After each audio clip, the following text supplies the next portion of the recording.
जय श्री महाकाल श्रीनाथ जी गुरु जी को आदेश। अगर आपको लगता है कि आपके परिवार के अंदर बैर है, भाई भाई में नहीं बनती है, पिता पुत्र में नहीं बनती है, ये परिवार में पूरे कुटुंब के अंदर हमको लगता है कि हमारे परिवार में किसी न किसी से कोई ना कोई रंजिश है या कोई हमसे जलता है, या हमारे दिमाग में ये बात रहती है कि हमेशा कि वो हमसे खुश नहीं है, या आप चाहते हैं कि सब हमसे खुश रहें, तो इसके लिए मैं आपको एक उपाय बताता हूँ। आप अमावस्या पे ये उपाय करना, और ये करना है शाम के टाइम जब थोड़ा अंधेरा हो जाए, अमावस्या पे तब करना है आपको उपाय। और दिन में आपको दोपहर के अंदर आपको गौ ग्रास करनी है, यानी 5 फल अपने घर के स्थान पे रख करके, अपने पूर्वजों का, अपने पितरों का नाम लेकर के, अपने घर के चारों कोनों से घुमा करके आप इसको किसी गाय माता को खिलानी है, गौ ग्रास करनी है, यानी दोपहरी में करनी है, सुबह नहीं, शाम नहीं, दोपहरी में। क्योंकि उस समय हमारे जो पितर हैं वो भूखे होते हैं, लोगों को भी समय नहीं है,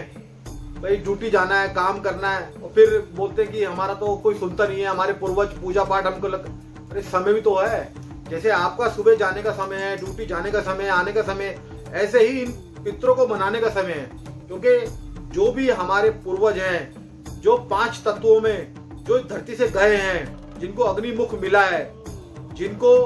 शमशान में ले जाकर के अग्निमुख दिया गया है, वो प्रेत योनि में जाएंगे, लेकिन उनको प्रेत योनि से निकालने का, यानी पितृ योनि में जाने का वो हमारा हक है कि हम उनको प्रेत योनि से कैसे निकालें। मरने के बाद वो सूक्ष्म हो जाते हैं, ये इतने 14 दिन तक वो हमारे घर के अंदर, जब मृत्यु होती है तो हमारे आसपास हमारे घर में घूमते हैं, और इसी रूप में ये सूक्ष्म अग्नि तत्व है, ये इसी से अग्नि तत्व से हम शमशान में उनको मुक्ति देते हैं, पिंडों से मुक्ति देते हैं। तो आपको क्या करना है, अमावस्या के दिन शाम को पीली सरसों, काले तिल और काली मिर्च 1-1 मुट्ठी, ये आपको मिला करके, और जरा सी हवन सामग्री, इन सबको मिला करके मिक्स करके आपको कोई हवन कुंड छोटा सा लेना है, और गाय का उपला लेना है। आपको हवन कुंड के अंदर गाय का उपला लेना है, और उसके अंदर शाम को आपको अग्नि उज्ज्वल करके,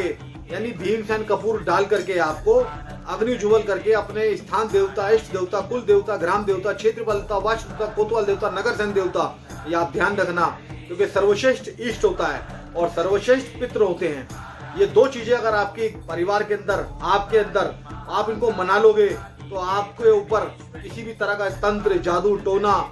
कोई नहीं कर सकता है। ये आप ध्यान रखना। आडंबर तो बहुत कर सकते हैं, और आडंबर कराने वाले भी बहुत हैं, लेकिन ये कुछ चीजें आप अपने ध्यान में रखिए। तो आपके जो हर महीने की जो शुक्ल पक्ष में जो भी अमावस्या आती है, उस अमावस्या पे आप 5 फल